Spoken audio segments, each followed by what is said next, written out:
šodienas neliels apkopojums. Es runāju, viena no tēmām bija par to, ka, redziet, draudzē mēs visi esam tik dažādi.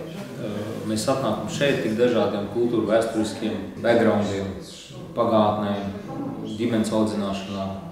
Un gluži tāpat kā pirmajā draudzē bija grieķi, kas bija vairāk vērsti uz izglītību, filozofiju, kārtību, pilsētu attīstību, un bija romieši, kuri bija militāri, perfekti, strukturēti, tāpēc viņi bija iekarojuši Grieķijas laikā. Tādi cilvēki nāca visi vienā draudzē. Pirmajā draudzē bija arī jūdi un tā tālāk. Bet kā apostols Pāvils teica, ka mēs visi esam vienoti. Mēs visi esam Kristu.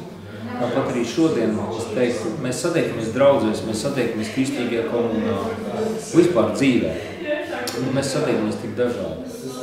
Un mums ir jāmāk ieraudzīt Dievs otrā cilvēkā. Vai tu redzi Dievu otrā cilvēkā, vai tu vari piedot?